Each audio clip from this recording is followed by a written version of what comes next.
Hello, this is Sue Gendron. I'm the president of the International Center for Leadership and Education, a division of Hope Mifflin and Harcourt. I really appreciate the time to talk with you this afternoon.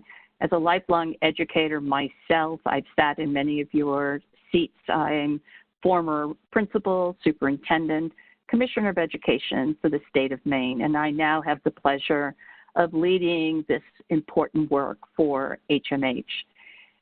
One of the reasons HMH has distinguished itself is that our new CEO, Jack Lynch, has reshaped the vision for our company as the learning company, helping us to truly be a key partner with our customers and creating a partnership with you where we mutually create a plan of action to address your vision, your goals, and the gaps that you have identified in Akron. ICLE is often referred to by our CEO as the tip of the spear because we have 27 years of experience helping school districts and schools transform themselves. And we do that in a true partnership. Our customers repeatedly come back to us because of the partnerships we create together. It's designed to ensure that we are continually collaborating, communicating, building a plan together, designing mutually agreed upon outcomes where we're really explicit. What are we going to support and do with you? What will the district commit to in order to achieve the outcomes?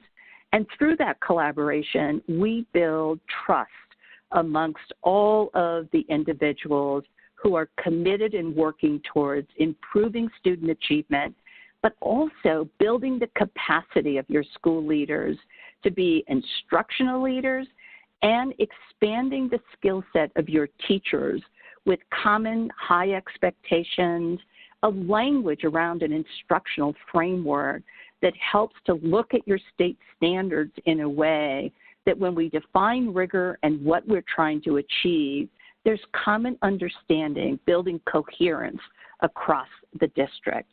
We bring to the table a cadre of thought leaders who have led this work across the country. Bill Daggett is our chairman and founder of the International Center. Tyrone Howard leads work in equity at UCLA. Weston Kiersnick, a senior fellow with ICLE, doing deep work in blended learning and instructional strategies that teachers are so excited about implementing their classrooms. And Eric Scheninger, as you think about how do we communicate, how do we maximize social media and telling your stories. We also have through HMH individuals like Kylene Beers and Ann Cunningham with deep understanding of early childhood education. The depth and breadth of our thought leaders across HMH gives us the opportunity to support school districts in a deep way. We also have a deep bench of former school district leaders as well as teachers who were master levels, who achieved high performance in their classrooms. They were innovative, they're creative, and they are able to build a rapport and a level of trust with educators across this country in a way that they can help them to reflect upon their practice. They can have tough conversations and provide feedback that helps teachers and leaders reflect upon their practice. Our goal is to help you to build a sustainable model over 3 to 5 years so that when you have a systemic set of changes in place, your leaders and teachers are going to be able to do this naturally to keep that high level. We also design and tailor every plan to the individual district with a particular focus to what we learn about each of your schools. As you know, every one of your schools has different demographics, different needs, and we take that into account as we build the plan for implementation with you. as we design the outcomes. Some might be district-wide, but there may be particular outcomes goals that need to be established based on what we've learned about each of your schools. We know how critical it is based on ESSA that we have to focus on what we call the 3 E's: equity, efficacy, and building a body of evidence. And so in order to get to efficacy and building that body of evidence, we know you need to have a strong instructional framework with tools and resources to be able to capture and show, as you're talking and presenting your annual plan to your boards, your communities, and to each of your individual schools, how do we know that we're truly changing leader and teacher practice that's resulting in student achievement? We have to have common tools, and we know that you already are using some of those. So as we tailor our implementation for the district, we want to build off of the resources, the tools that your principals, your teachers are accustomed to seeing, and jointly together strengthen those tools to help build that common language, expectations that are going to be really important. And in order to begin that planning, we know that we have to capture different kinds of information about each of your schools and the district. So we begin the process by doing a deep analysis of your data and looking at where are your strengths, where are your gaps, what are the trends that we're seeing. We have at our disposal at HMH a phenomenal group of individuals where data is their expertise. We'll look at the practices and create some initial baseline that we'll use to begin. But we also know it's really important to understand what's happening in your classrooms. What are the learning environments look like? How rigorous is the instruction? What's the kind of engagement that teachers are involving your students? We know project-based learning and STEM education are really important. That requires that students be engaged in what we call Quad D learning in the rigor relevance framework. And in order to do that, we propose as a beginning step in any project, doing an instructional practice assessment where our cadre of experts visit your classrooms, capture what we're seeing, how rigorous is it as we look at depth of knowledge. Is it real world? Is it engaging the students in a way where the students are demonstrating collaboration? They are showing us their level of critical thinking, or are they in a classroom where it's sit and get and the teacher is doing most of the talking? It's very helpful to capture that baseline, and then over the course of the work that we do jointly together, be able to measure what are the changes that are happening, because we can't just look at, did we improve student achievement? We know that it takes multiple coaching sessions to change teacher and leader behavior. And so the instructional practice assessment is a key way for us to build that baseline, begin to look at what are some of the needs that we need to address in the plan of action. So the first step as we look at all that data is to focus on your school leaders. What's the culture of the schools? Is it a culture of high expectations? Is it one where leaders are bringing teachers together so that they're collaborating?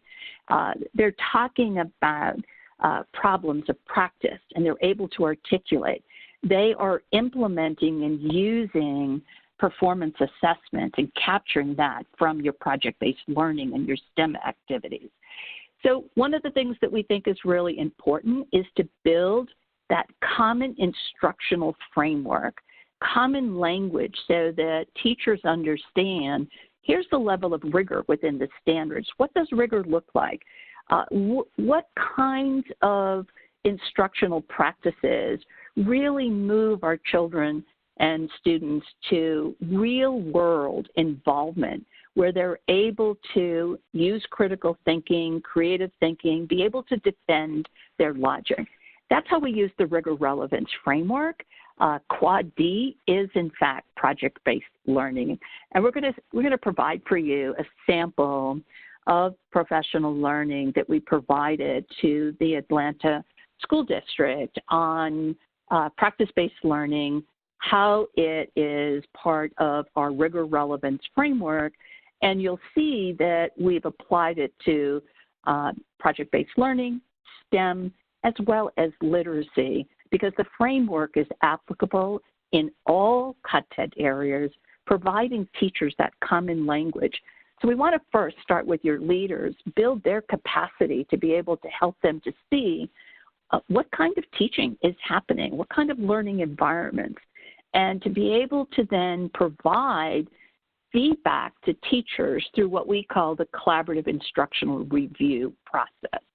And it's a tool that helps to build the leader's skills in instructional suggestions for the classroom teacher to be able to recognize what's happening, to capture that data so you can show progress. We help them to be able to give constructive feedback and to help teachers to make plans as we're going forward. We know how critical it is to have high leverage instructional strategies that can be applied across your content areas. Your data helps us to identify that. And in order to build a sustainable model, we build shoulder-to-shoulder coaching into the plan for your leaders, working directly with a ICLE consultant who has comparable experience as your principals, school leaders, in building that capacity. And of course, we want to make sure we're working with teachers as well. You need that common language, helping teachers to see what's happening and using, again, the data that we're collecting from instructional practice assessment, as well as the walkthroughs that the leaders would be conducting in the classrooms. So we would suggest that your teachers need a common instructional framework. They need to be able to understand what that looks like.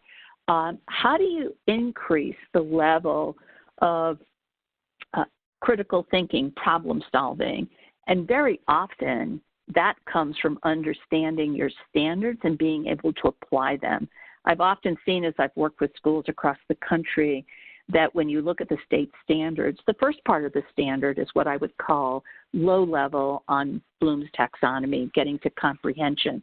We want to get your students to the second part of those standards, which typically is asking them to analyze, synthesize, and then to be able to defend and apply new and creative ideas and solutions. And the framework allows that.